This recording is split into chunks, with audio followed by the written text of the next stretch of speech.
Hello, my wonderful YouTube subscribers. Thank you for subscribing to my channel. If you have not already, please like and subscribe. Today I'm going to be talking about 6 mechanics that I think are very important for increasing speed. First, I'm going to start with the big muscles and end through the tiny muscles. I'm going to talk about leg drive, speed off the mound. We know that studies show that the average pitcher that throws 68 miles an hour has a 7-foot 4-inch stride. So let that be your pitcher's motivation to get off the mound faster, because the faster that you get off the mound, the longer your stride is going to be. Now, how do we do that? There's a couple of different ways. Actually, there's several. First, make sure that you load your muscles, your lower half. Get into that sprinter stance so that you can have that triple flexion through the hip, through the knee, through the ankle. Make sure that your knee goes past your toe in that sprinter stance. Second, some people opt to do a replant. The replant can either be in the same exact spot, kind of like Garcia, or the slide, which could be like Monica Abbott. Monica Abbott slides her foot and replants. You're supposed to do it legally, by the way.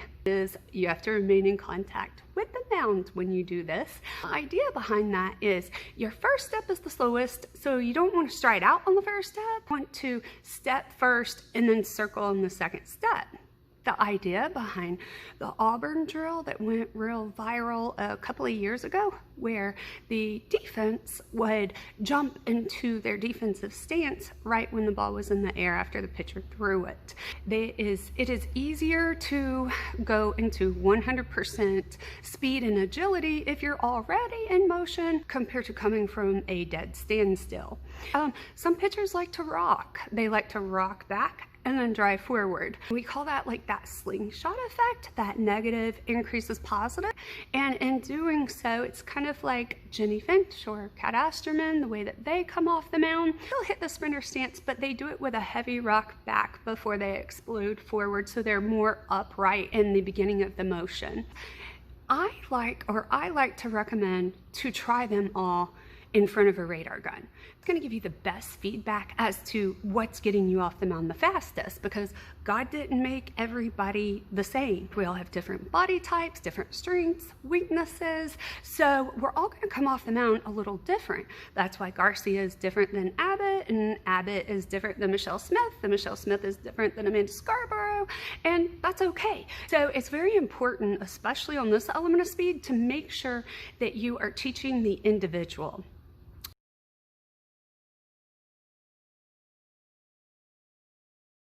Important, especially on this element of speed, to make sure that you are teaching the individual.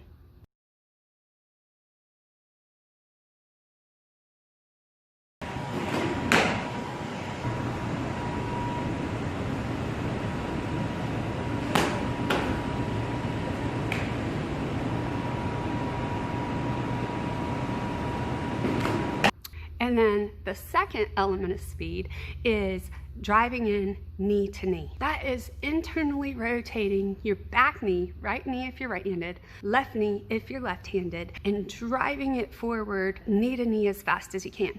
From the day you got started pitching and you were a beginner, timed your right arm with your right knee if you're right-handed to drive in simultaneously with the pitch. As far as your timing is concerned, that knee to knee is going to help speed up the timing of the pitch. Also, let's not forget what muscle groups you're using. The second that your stride leg touches down, you are engaging your posterior chain and you're driving in knee to knee. When we're thinking drive in knee to knee faster, we're actually stressing more of our posterior chain, which is our glutes, which is the largest muscle in our body, hamstrings, calves, Achilles, to all drive into the bottom half of that pitch, which is the fastest point in our arm circle and leading up to the release.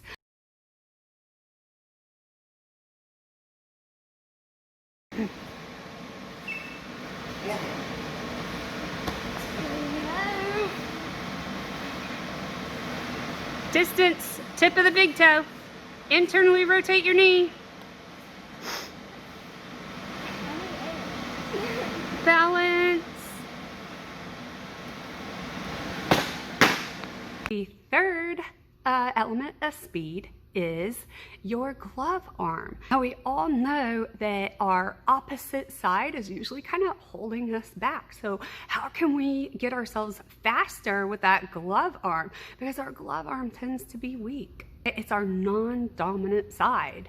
What you do is throw it out, violently yank it down. Okay, and then the connection to that is your throwing arm's gonna speed up. It's magic.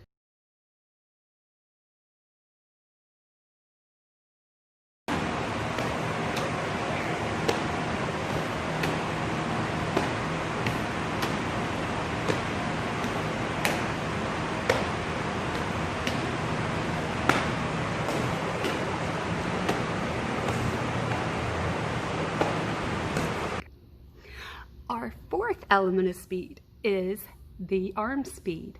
The only way that we can get to our fastest potential God-given arm speed is with a tight core. So everything in between your hips and shoulders, from Frankenstein into the release, needs to be locked in. Tight core equals fast arm. If we're loose through our core, maybe our lats are stretching out long, we're pulling through the shoulders instead of driving through the hips, then we're going to slow up our arm speed. At your fastest potential, God-given arm speed, have a tight core. That includes an ugly face because your neck is included in your spine alignment.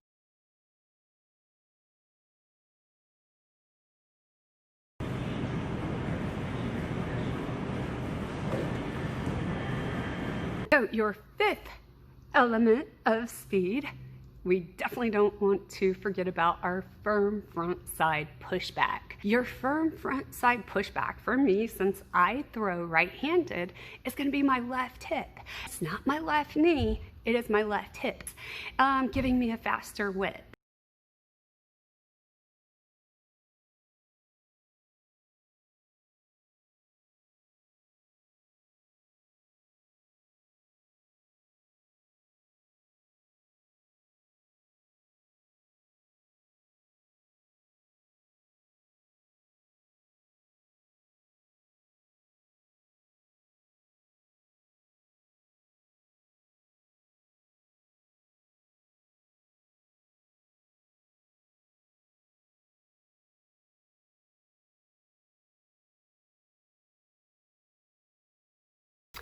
The last element of speed is the whip, and it's probably the most important one. That is, in our pitch, we're releasing all of our energy into the ball through our release. That's, again, elbow stops on my brush interference, thumb to thigh during my release. My deceleration simply shakes out. That's it. It's a loose arm, fast arm premises for the internal rotation style pitching. And without the ball, it looks like this.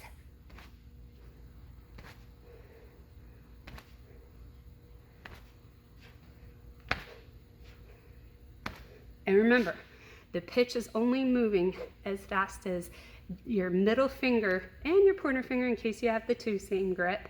But for the regular basic four seam grip, fastball grip, the pitch is moving as fast as your middle finger cuts through the equator of the ball. So let that help motivate you to shake your fingers out and you release as fast as you can to create that catapult system.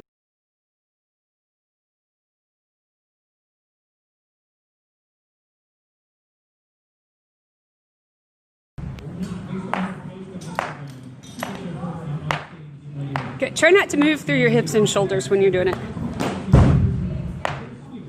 Good job.